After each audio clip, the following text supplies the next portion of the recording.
O Evangelho deste 16 de maio de 2021, domingo da Ascensão do Senhor, é o de São Marcos, capítulo 16, principiando pelo versículo 15 e terminando no versículo 20. Deem uma pausa aí, por favor, para ler esse Evangelho que vocês podem baixar aqui na internet ou ler nos seus Novos Testamentos ou Bíblias.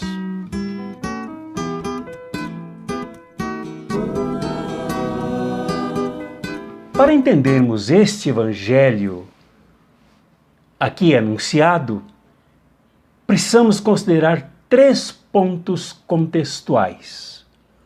O do próprio Evangelho de São Marcos, que não contém originalmente este capítulo 16, ou principalmente do versículo 9 até o fim do capítulo.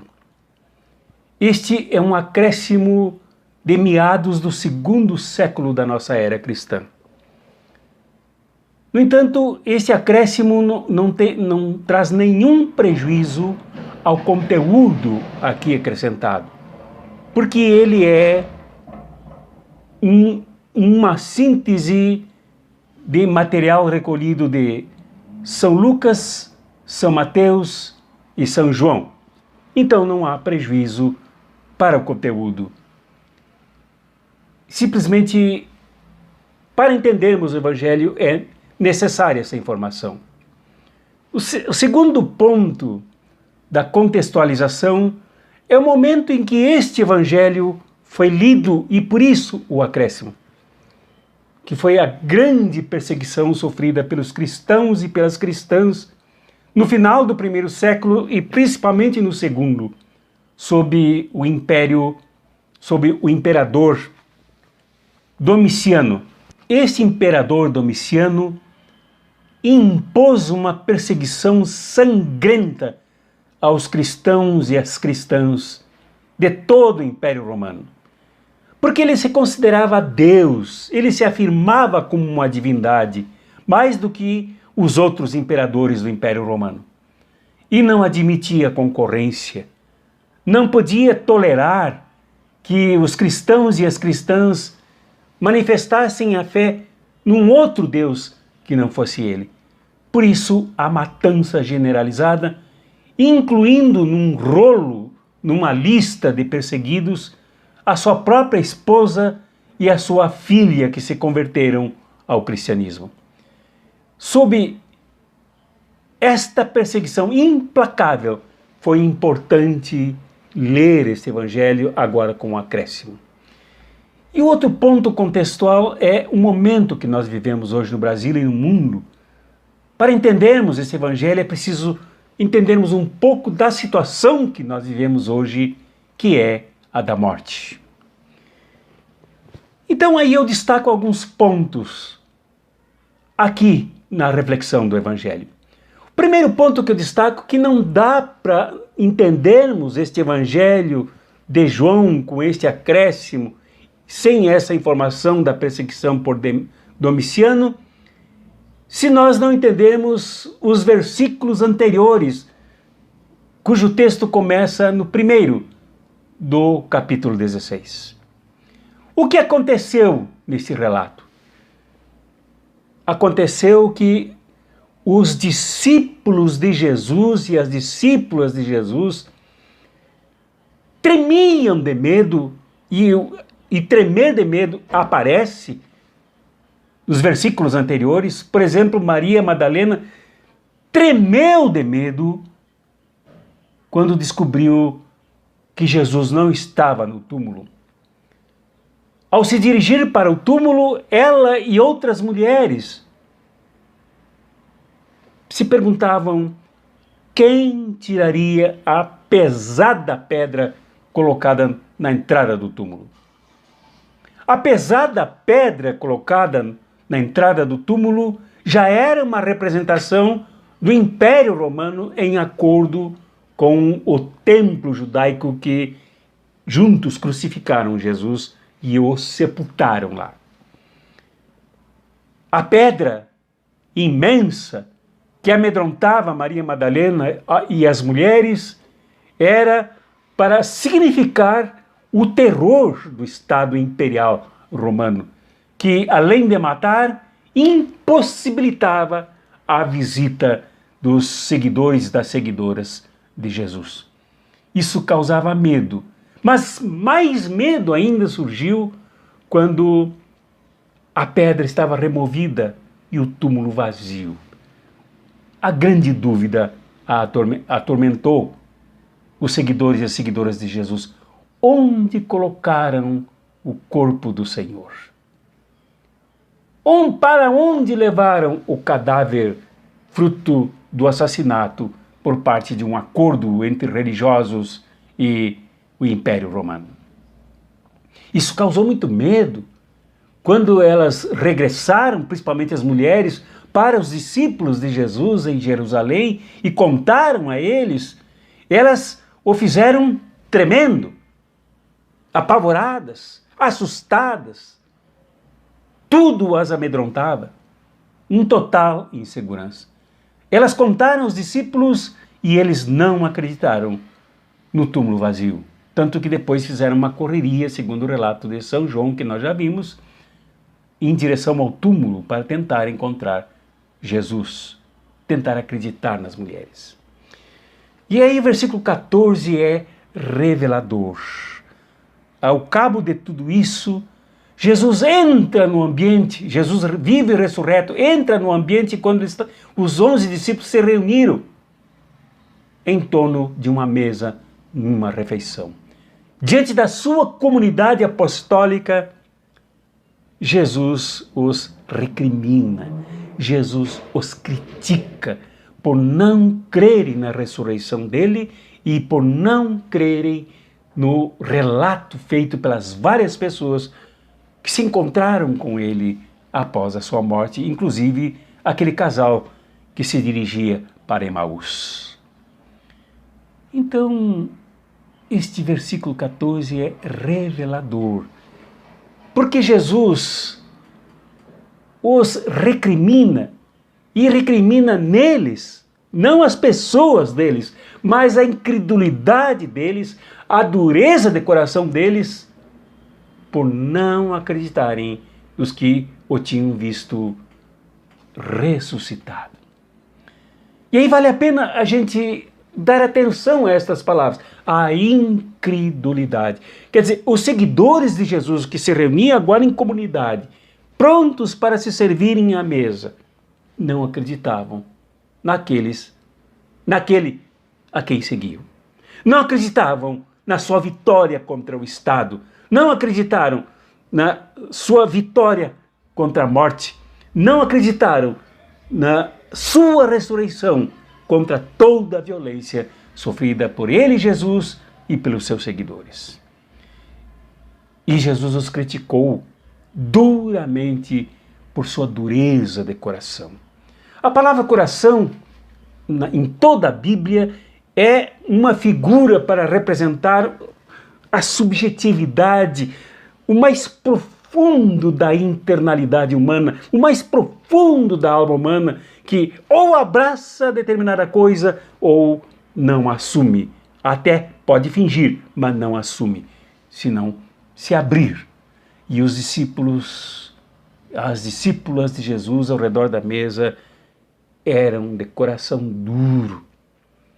Eles não abriram a sensibilidade para a ressurreição libertadora de Jesus.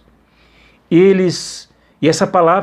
essas duas palavras juntas, dureza de coração, na verdade, 3 palavras, dureza de coração, foi já dita no passado para aqueles que foi dita como denúncia pelos profetas aos ricos do templo que faziam da religião uma forma de explorar os pobres. Foram acusados de duros de coração, dura serviço, porque fecharam a sua sensibilidade para aqueles que eram explorados, injustiçados, oprimidos, estraçalhados pela pobreza e pela miséria. Agora, de novo, dureza de coração. eram duros de sensibilidade, não se abriram para o Jesus vivo e ressurreto. E a crítica também foi feita por causa da sua incredulidade. Duas dimensões dessa incredulidade. Uma é a dimensão para abrir-se mental, racional e internamente, psicologicamente, afetivamente, para o que Jesus mesmo anunciara que aconteceria com ele ao derrotar a morte, ao passar por cima da cruz, apesar de toda a violência sofrida, não acreditaram nisso. Agora, na hora H, eles não acreditaram. E segundo, porque a fé também tem uma dimensão horizontal, ela é transversal, vertical e horizontalmente. Também não acreditaram naqueles e naquelas que encontraram com Jesus, que falaram com Jesus, que receberam dele, como por exemplo Maria Madalena, de acordo com o que narra São João e que está aqui atrás, antes desse texto, contaram que tinham visto o Senhor. Maria Madalena o confundiu com um trabalhador do jardim, com um jardineiro. Então foram recriminados por não terem fé também no outro, não terem fé nas outras pessoas que se deixaram inundar pela ressurreição de Jesus. Até que ao redor da mesa houve uma mudança de panorama. Com Jesus ressurreto, depois de uma crítica pesada a toda esta insensibilidade, esta falta de fé, houve uma mudança de vida. Houve uma mudança de perspectiva.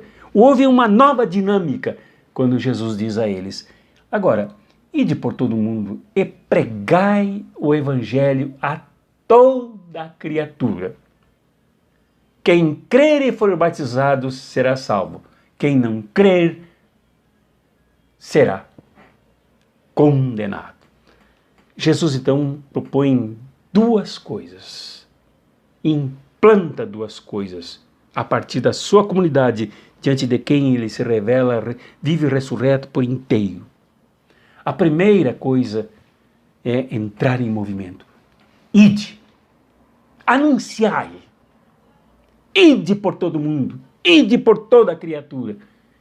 Isto é, enfrentar o Império Romano, porque o Império Romano não tem o poder de ser absoluto. Não há Domiciano, por mais sanguinário que seja, por mais perseguidor que seja, que consiga enfrentar essa dinâmica, esse movimento do ide. Ide por todo mundo. E aí, derrotar o Império Romano, derrotar a fonte do mal, derrotar a fonte da morte, derrotar a fonte dos túmulos, derrotar os criadores das cruzes, derrotar o sangramento das pessoas inocentes, sobretudo pessoas como Jesus e os seus discípulos e discípulas, que propunham um novo mundo, uma nova sociedade, um novo projeto, uma nova humanidade. Ide por todo mundo. É preciso sair da retranca, é preciso sair do medo, é preciso sair da falta de fé e se jogar no meio do mundo e não se limitar a um grupinho aqui, nesta mesa, aqui dentro desta casa, aqui em Jerusalém, em torno do templo. É preciso sair para as ruas, para as estradas, para os mares, para as montanhas, para todos os lugares, para alcançar a humanidade. Interessante, o texto termina, essa perícope termina aqui, e lá no fim ela diz que eles saíram por todo mundo e pregaram mesmo. E a primeira leitura aqui da celebração diz que em Jerusalém mesmo os discípulos se levantaram para pregar ali a todos que vieram para a festa do Pentecostes e anunciaram que Jesus tinha ressuscitado. Então isso de fato aconteceu. E a história da fé, a história sagrada, a história cristã mostra que houve uma distribuição de discípulos por todas as instâncias do Império Romano, tanto que chegaram até a casa do imperador Domiciano, o mais sangrento de todos os imperadores, para alcançar a sua própria família, sem reservas, sem medo, sem timidez, sem tremer as pernas, no meio do mundo, para viver o Cristo vivo e ressurreto. E se ide a todo mundo viver o Cristo ressurreto, é assumir a ressurreição. Antes os discípulos em torno da mesa, exortados por Jesus, criticados por Jesus, davam muito mais peso, muito mais valor à própria morte e ao poder do império, ao poder da traição do templo e da religião, do que ao Cristo vitorioso. Agora houve uma mudança. Agora dão muito mais valor ao Cristo ressuscitado. Portanto, a ressurreição é um movimento. A ressurreição é uma revitalização. Como dizia Dom Pedro Cassaldrádiga, a ressurreição é uma insurreição. É uma insurreição contra tudo que oprime e massacra, como fazia o Império Romano e como fazia a religião do templo. E, finalmente, no meu destaque aqui, eu ressalto que este verbo, toda criatura e quem crê e for batizado será salvo. A ressurreição de Jesus só pode acontecer como insurreição também contra toda a opressão e os opressores quando houver fé. A fé é o contrário do medo. A fé é o contrário da covardia. A fé é o contrário da retranca. A fé nos coloca em movimento. E nos salva. E nos liberta. E nos revitaliza como seres humanos abraçados a um novo projeto que Jesus veio construir nesse mundo com a sua própria vida. E com a sua morte e ressurreição. Então, a fé é o que mais nós precisamos para nos sentirmos ressuscitados com Jesus, já agora, como aqueles em torno da mesa se sentiram, ouvindo o ide e saíram mesmo para agitar o mundo. Lá no capítulo 17 de Atos dos Apóstolos, há uma frase grandiosa dos gregos que disseram: aqueles que revolucionam o mundo, aqueles que agitam o mundo, os tais cristãos, chegaram entre nós.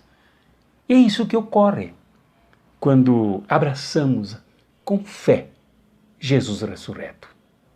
Quando essa ressurreição se torna uma revitalização, um renascimento, um rebrotamento da nossa própria vida e nos coloca em movimento. Isso nos salva.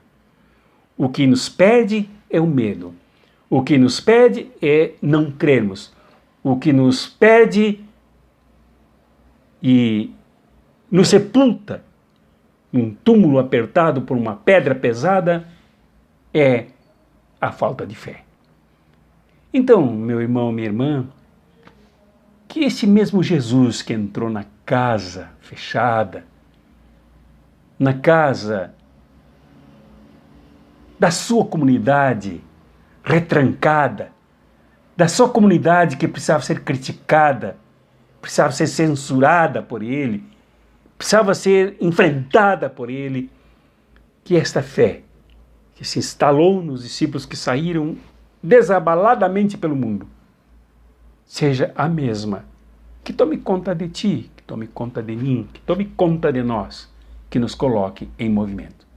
Hoje nós vivemos situações extremamente difíceis no mundo.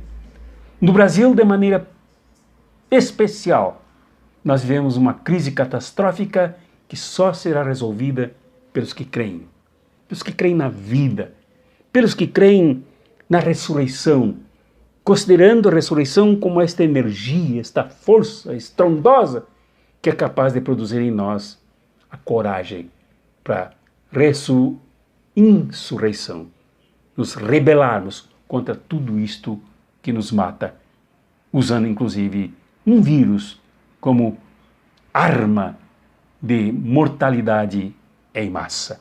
Reajamos, tenhamos fé, tenhamos coragem, nos deixemos tomar pelo Cristo vivo e ressurreto a nos colocar nas estradas, nas ruas, nas praças, nas matas, nos mares, nos rios, em toda parte. Amém. Em nome do Pai, e do Filho, e do Espírito Santo. Amém.